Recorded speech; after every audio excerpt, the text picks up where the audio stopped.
తదుపరి వృశ్చిక రాశి.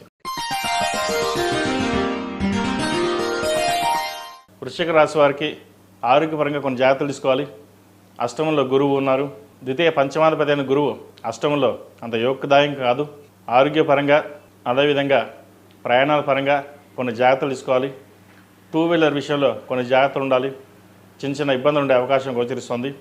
అది అందరికీ కాదండి, కొంతమంది మటుకే వారి జాతక ప్రభావం బట్టి చూడడం జరుగుతుంది. కాబట్టి ప్రయాణాల విషయంలో కొన్ని జాగ్రత్తలు తీసుకోవాలి. సంతానాభివృద్ధి చక్కగా ఉంటుంది. వ్యాపార విషయంలో నలుగురు సలహాలు జోక్యం లేకుండా చూసుకోవాలి. మీరు వ్యాపారం చేస్తున్నా 10 మంది మీకు సలహాలు సూచనలు ఇచ్చే విధంగా గోచరిస్తుంది.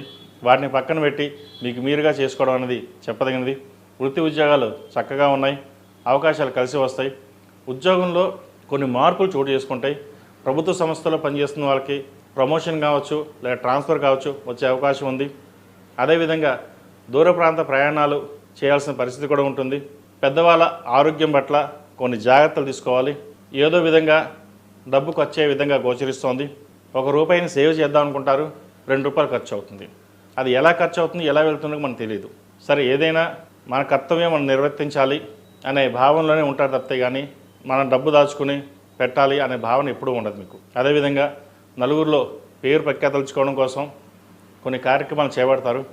అయితే అవి కొంత వికటించే విషయంగా కూడా గోచరిస్తోంది. వాటి విషయంలో జాగ్రత్త వహించాలి.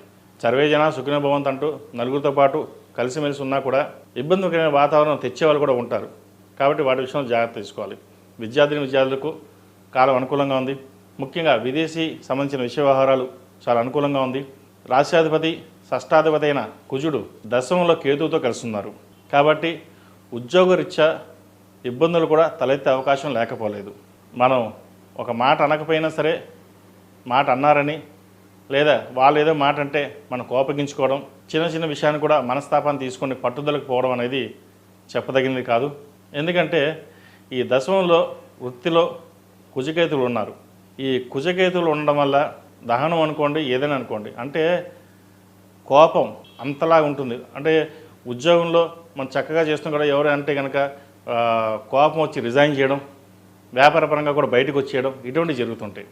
ఇటువంటి ఏం లేకుండా సామరస్యంగా ఒక 2 నిమిషాలు మౌనంగా ఉన్నట్లయితే ఆటోమేటిక్గా కోపం తగ్గి శాంతంగా ఉండడానికి ప్రయత్నాలు ఫలిస్తాయి. కాబట్టి శాంతంగా ఉండడం అనేది చెప్పదగిన సూచన. కోపతాపాలకు దూరంగా ఉండండి. జీవిత భాగస్వామితో సలహాలు సూచనలు తీసుకుని ముందుకు వెళ్ళండి. మంచి ఫలితాలు సంప్రాప్తిస్తాయి. ఈ రాశిలో జన్మించిన స్త్రీలకు వృత్తి ఉద్యోగాల పరంగా బాగుంటాయి. వివాహం కాని వారికి మంచి సంబంధం కుదురుతుంది. వచ్చిన అవకాశాలను సద్వినియోగపరుచుకుంటారు. ఎంతో కాలంగా ఎదురు చూస్తున్న విదేశీ వ్యవహారాలు ఏవైతే ఉన్నాయో, గ్రీన్ కార్డు కావచ్చు, PR కావచ్చు, వీసా H1B వీసా కావచ్చు, లభించే అవకాశాలు గోచరిస్తుంది. అదేవిధంగా పెళ్లి సంబంధ విషయంలో మటుకి జాతక పరిశీలన చేసుకున్న తర్వాత ముందుకు వెళ్ళండి. జాతకాలు అన్నీ బాగుంటే ముందుకు వెళ్ళడం చెప్పదగిన సూచన. ఈ రాశిలో నిర్మించిన వారు ప్రతిరోజు ప్రతినిత్యం దక్షిణామూర్తి స్తోత్రాన్ని పఠించడం, ఓం నమో నారాయణ ఒత్తులతో దీపారాధన చేయడం చెప్పదగినది. నువ్వుల నూనె పోసి దీపారాధన చేయండి. నువ్వుల నూనె అన్నిటికంటే శ్రేష్టమైనది.